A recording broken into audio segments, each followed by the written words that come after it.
I've always been the odd one out in my family, the black sheep, as they say. My name's Cheryl James. I'm 32 now, but for as long as I can remember, I've never really fit in.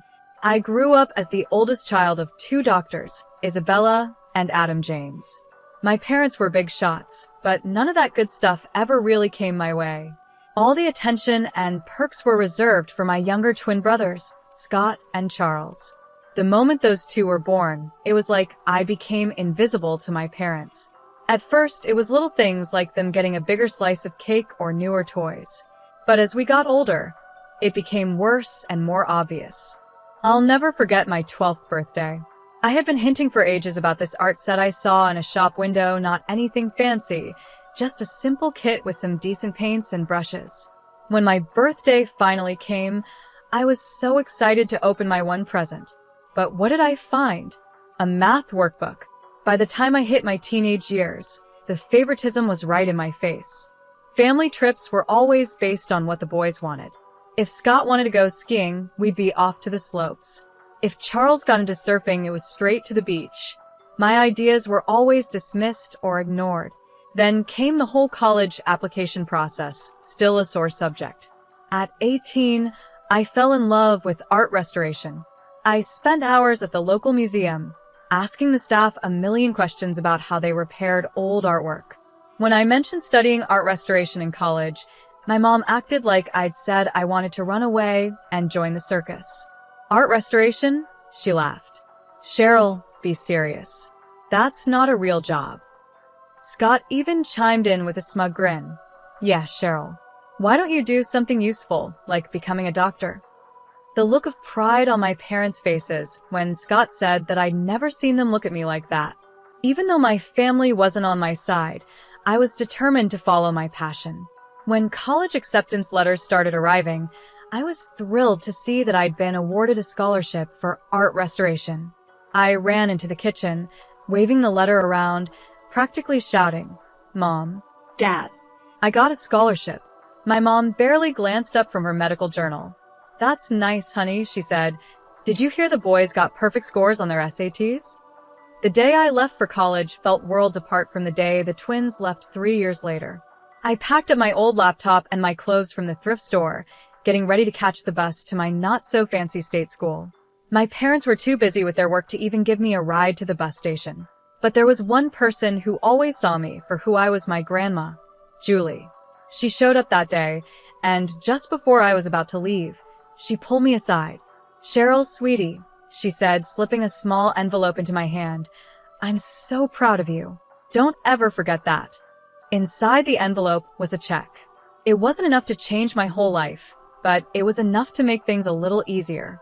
But more than the money, what really mattered was that she noticed me. That meant everything. College was a bit of a mixed experience for me.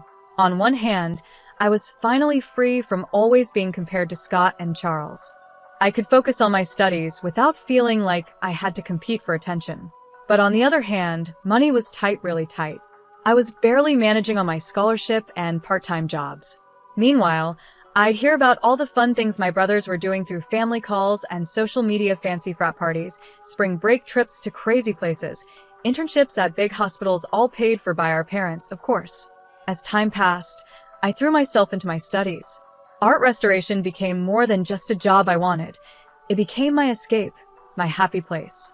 There was something so satisfying about bringing beauty back to old, forgotten pieces, about revealing the hidden potential under layers of dirt and damage. In my final year, I landed an internship at a small but respected museum. The work wasn't glamorous, it was mostly cleaning and organizing, but it was a step in the door, and I was thrilled. When I called home to share the good news, my mom's response was exactly what I expected, barely interested. "Oh, that's nice, dear," she said, sounding distracted. "Did you hear about Scott's research paper? It's going to be published in a major medical journal." I held back a sigh. "That's great, Mom. Listen, I was thinking of coming home for a weekend soon. Maybe we could." "Oh, I'm not sure that's a good idea," she cut me off quickly. "Your father and I will be really busy. We're helping the boys with their research papers, you understand, right?" As I hung up the phone, that familiar mix of anger and hurt started building in my chest again. But this time, There was something different, a small spark of defiance, of determination. I looked around my small dorm room, art books stacked on my desk and a half-finished restoration project taking up most of the floor. This was my world now, a world I had built on my own despite everything. Forget them, I muttered to the empty room. I don't need their approval. But even as I said it, deep down I knew it wasn't true. A small part of me still wanted my parents to notice me, still hoped that one day they would see who I really was. Graduation came and went without much attention from my family. My big day was celebrated with a quick dinner at a chain restaurant. So, Cheryl, what's next? Dad asked, barely looking up from his menu. I straightened up and tried to sound confident. I actually got a job offer from a museum in Los Angeles. Dad frowned. I don't know, Cheryl. Los Angeles is expensive. How much does this job pay? I felt my face get hot as I mumbled the not-so-great starting salary. The disappointment on their faces was hard to miss. The rest of the dinner was a blur of subtle criticism and more comparisons to Scott and Charles's academic success. As we were leaving the restaurant, Grandma Julie pulled me aside. Don't let them dim your light, my dear, she whispered, slipping another small envelope into my hand. Go to Los Angeles and chase your dreams. Inside the envelope was a check just enough to cover my first month's rent in the city. I hugged her tightly, trying not to cry. The next few years were a whirlwind. I threw myself into my work, slowly making a name for myself in the art restoration world. During this time, I met John. He was a struggling graphic designer with a kind smile and an infectious passion for his work. We clicked instantly over our shared love of art and our experiences as underdogs in our fields. After dating for a while, I decided it was time for John to meet my family. From the moment we sat down, it was clear my parents had other plans. They fired question after question at John, each one more intense than the last. So, John, Dad began, trying to sound casual but failing, what are your long-term career prospects? John shifted in his seat, clearly uncomfortable. Well, I'm building up my client base. It takes time, but I'm making progress. Mom jumped in. And your income? Is it enough to support a family? My face flushed with embarrassment. Mom, that's not, but John squeezed my hand under the table. It's okay, Cheryl, he said calmly. I'm not where I want to be financially yet, Dr. James, but I'm working hard to get there. The interrogation continued throughout dinner, and with each question, it was clear my parents weren't convinced. I could see John's confidence dropping and my own anger rising. As we were leaving, Mom pulled me aside. Cheryl, honey, I know you think you care about this boy, but you need to be realistic. You've already picked a tough career path. Don't make it harder by being with someone who has no future. Mom, I whispered, shocked at how blunt she was. Dad stepped in too. Your mother's right, Cheryl. You need to think about your future.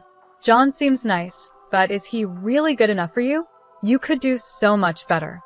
I stood there, speechless, as all the frustration I had bottled up for years nearly boiled over. How dare they judge John? How dare they dismiss my choices once again? As John and I started planning our wedding, reality hit us hard. Our savings were pretty small, barely enough for a simple ceremony. One night, after staring at budget spreadsheets for hours, I decided to ask my parents for help. Maybe they'd want to contribute. Mom, Dad, I began cautiously during our weekly call. John and I have set a date for the wedding. We're trying to keep costs low, but I was wondering if you might want to help out a little, maybe even just with the planning. The silence on the other end was long and uncomfortable. Finally, Mom spoke, her voice cold. Cheryl, you're an adult now. If you've chosen to marry this person, you need to handle the consequences yourself. I hung up, feeling awful but not really surprised. Once again, Grandma Julie stepped in to save the day. When I told her about the situation, she didn't hesitate. My dear, she said warmly over the phone, I may not be able to give you the wedding of your dreams, but I want to help make your day special. She sent some money, and while it wasn't much, it made a big difference in our plans. The wedding day came, and I had a mix of excitement and nerves. The community center we rented was simple, but looked lovely, decorated with wildflowers and fairy lights. Our close friends helped with everything, from the decorations to the homemade cake. As I walked down the makeshift aisle, John's face lit up with a smile that made all the struggles worth it. For a moment, I forgot about the money issues and my family's negativity, and I just soaked in the love in his eyes. That bubble burst when I saw my family. Mom and Dad sat stiffly in the front row, looking bored and unimpressed. I overheard Mom whispering to Dad about how tacky the decorations were and how cheap the food seemed. Scott and Charles were even worse, standing in the corner, laughing and glued to their phones. I tried my best to ignore them, focusing on our vows and the kind, supportive faces of our friends. It wasn't until the next day that I realized how truly cruel they could be. When I woke up, my phone was blowing up with notifications. Scott and Charles had posted a bunch of embarrassing photos from the wedding on social media. "Congrats to our big sis on her special day," read one caption under a blurry picture of John and me cutting our homemade cake. Another post had a sarcastic caption, "Nothing says true love like a dollar store wedding," next to a picture of our decorations. One post showed our buffet table beside a photo of a fancy meal from a high-end restaurant with the caption, "Cheryl's wedding versus our average Thursday lunch guess which is which." The comments were brutal. Some relatives were horrified by Scott and Charles's behavior. Aunt Nicole wrote, "This is completely unacceptable. You should be ashamed of yourselves." But others found it funny. Our cousin Mark commented, "Savage, but true. That wedding looked like a homeless convention." Reading through the comments made me feel sick, but what hurt the most was seeing my parents' responses. Instead of scolding their sons, they were encouraging them. Mom had commented, "Boys will be boys. It's just a bit of harmless fun." I didn't call them or demand an apology. I just decided to cut them out of my life for a while. 5 months after the wedding, it was time for the annual James family reunion. Even though I had my doubts, John thought we should go, hoping it might be a chance to clear the air. We couldn't have been more wrong. The tension was so thick you could feel it. I kept it together for the first hour, making polite conversation and avoiding my immediate family as much as possible. But then I overheard Scott bragging about his latest luxury vacation, paid for by our parents, of course. Something inside me snapped. "Must be nice," I said, loud enough for everyone to hear, "to have Mom and Dad pay for your entire life." The room went silent. Scott stared at me, speechless. "What's that supposed to mean?" he finally asked. "You know exactly what it means," I replied, all the frustration I had buried for years boiling over. "You and Charles get everything handed to you on a silver platter, while I've had to fight for every bit of recognition or support." Mom stepped forward, her face red with anger. "Now, Cheryl, you're being ridiculous. We've always treated you kids equally." I let out a bitter laugh. "Equal? Are you serious? Let's talk about equal," I said, counting on my fingers. Private school tuition for the boys, public school for me. Brand new cars for their 17th birthdays, nothing for mine. And the grand finale $700,000 for their Ivy League educations while I had to scrape by on scholarships and loans. The room was so silent you could hear a pin drop. Everyone was staring, watching our family's dirty laundry being aired out in front of everyone. Mom's voice was cold when she finally spoke. "If you're so obsessed with money, Cheryl, maybe you should have married someone rich instead of your poor husband." Her words hit me like a slap. John, who had been quietly supporting me the whole time, stiffened beside me. "How dare you?" I whispered, feeling tears in my eyes. "John is worth 10 of you. He loves me for who I am, not for how I can make him look to his country club friends." The reunion spiraled into chaos. Everyone started yelling, dragging up old grudges, years of anger spilling out. In the middle of it all, a strong voice rose above the noise. "Enough!" Everyone turned to see Grandma Julie standing up. Her normally kind face looked stern and angry. "I've watched this family fall apart for years, and I won't stand for it anymore," she said firmly. "Isabella, Adam, your treatment of Cheryl has been shameful. And you boys," she added, turning to Scott and Charles, "your cruelty toward your sister is unforgivable." The room went silent again, but Mom, never one to back down, spat out, "Mother, you don't understand. Cheryl has always been difficult, always causing problems." "No, Isabella," Grandma interrupted. The only problem here is your obvious favoritism and your refusal to see the damage you've done. I looked around at the shocked faces of my relatives, at Grandma standing tall, at my parents' anger, and my brother's smug expressions. In that moment, something inside me broke, but then it came back together, stronger. "I'm done," I said quietly but firmly. "I'm done trying to get your approval, done being part of this toxic family. John and I are leaving, and don't bother trying to contact us." The months that followed were tough, but John was my rock through it all. He held me when the sadness hit, celebrated the little victories, and never once made me feel bad for the family drama I'd brought into our lives. Life has a strange way of surprising you when you least expect it. It all started with a phone call. John had been working tirelessly for weeks, pouring everything he had into a pitch for a major client. The call came on a sunny Thursday morning. I could tell from the look on John's face that something big had just happened. "We got it," he whispered, barely able to speak. "Cheryl, we got the contract." The next few months were a whirlwind. John's small design firm blew up overnight, and that big client opened doors we never thought we'd see. Suddenly, we weren't just getting by anymore, we were doing really well. But with all that success came an unexpected problem. My phone started lighting up with notifications. Friend requests from family members I had blocked long ago, messages from distant relatives who suddenly wanted to catch up. And then, the call I had been dreading. "Cheryl, sweetheart," my mom's sugary sweet voice came through the line. "We heard the wonderful news about John's business. We always knew you two would make it." The calls kept coming. My father chimed in, saying how proud they were and how they'd always believed in us. I sat there, stunned and getting angrier with every lie. "We'd love to see you," Mom chirped. "Maybe we could have dinner and celebrate your success as a family." That snapped me out of it. "As a family?" I repeated, my voice hard.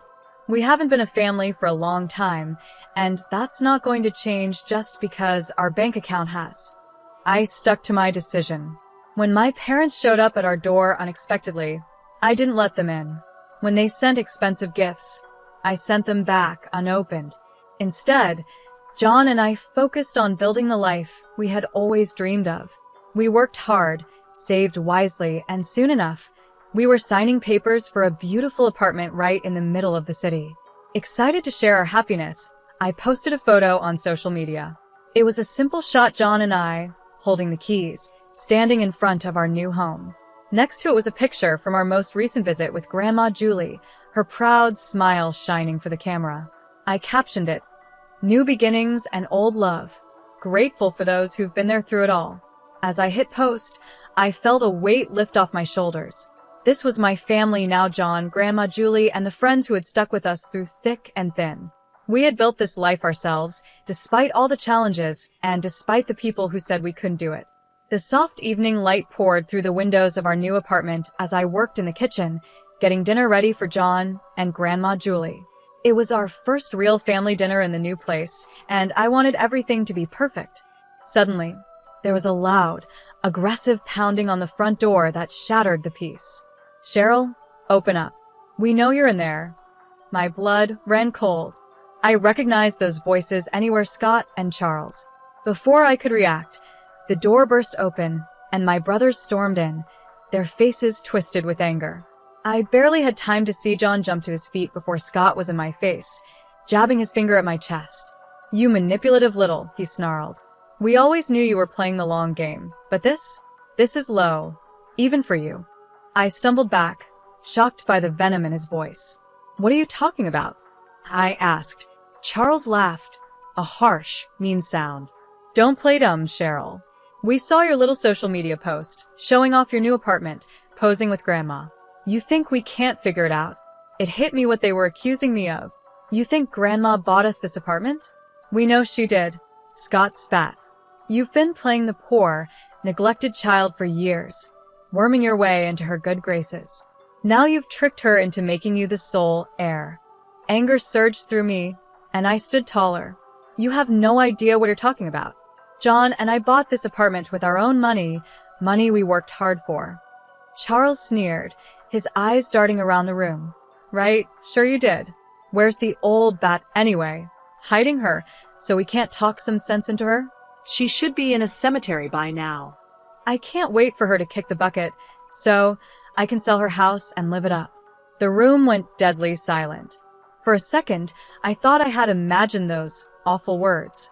Then a quiet voice came from the doorway of the guest room. So, this is how you really feel about me? All heads turned to see Grandma Julie standing there, her face a mix of shock and disappointment. The color drained from Scott and Charles's faces as they realized she had heard everything. Grandma, Scott stammered. We didn't mean. Julie raised her hand, stopping him. I've heard enough, she said, her voice calm but firm. Now I understand who truly values me and who sees me as just a meal ticket. Her words gave me the strength to speak. I think you both need to leave now. For a moment, it looked like they might argue, but one look at Grandma's hurt yet resolute face made them back down. They slunk toward the door, muttering weak excuses. The aftermath of that evening hit like a storm. My phone wouldn't stop buzzing, filled with calls and messages. Each one reminded me of the mess that had blown up. Mom's name flashed on the screen for what felt like the 100th time, and against my better judgment, I considered answering. I answered the call. Cheryl. Mom's voice was sharp, not sounding like a mother at all. You need to fix this. Your grandmother is furious with the boys. You need to smooth things over and tell her it was all a misunderstanding. I let out a bitter laugh. A misunderstanding? They broke into my home and said they couldn't wait for her to die so they could sell her house. How is that a misunderstanding? They didn't mean it. Dad jumped in, clearly on speakerphone. You know how the boys can be, they were just upset. Upset about what? I challenged. That John and I bought an apartment with our own money? That Grandma loves me. Mom's voice turned sweet, but fake. Sweetheart, we know you've always felt left out, but you need to think about what's best for the family. Your brothers deserve that inheritance. Don't be selfish. Something inside me snapped. Years of frustration and pain boiled over. Selfish? You're calling me selfish? After years of favoritism, ignoring my achievements, and treating John and me like we don't matter? Now, you have the nerve to ask me to give up an inheritance I never even asked for. Cheryl, now hold on, Dad began, but I cut him off. No, I'm done. I'm done with the guilt trips, the manipulation, all of it. Don't call me, don't text me, and don't come to my door. We're through. Over the next few days, I blocked their numbers, along with Scott and Charles's. It was painful, like cutting off something rotten, but it was necessary for my healing to begin. As the dust settled, I found myself surrounded by a different kind of warmth. Grandma Julie, now fully aware of the family dynamics she had long suspected, became an even bigger part of our lives. Aunt Nicole, who had reached out after the wedding mess, became a regular visitor. I always knew you were special, Cheryl, she said, hugging me tightly. I'm sorry I didn't stand up for you sooner. Other relatives, cousins, distant aunts, and uncles who had seen how my family mistreated me over the years sent messages of support. It felt like a veil had been lifted, allowing real relationships to grow where before there had only been obligation. John's family, bless them, surrounded me with unconditional love. His parents, who had watched from the sidelines as my own family tore me down, went out of their way to make me feel cherished. John and I poured ourselves into making our new apartment a home. Every piece of furniture, every photo on the wall was a symbol of the life we were building together, a life built on mutual respect, support, and love.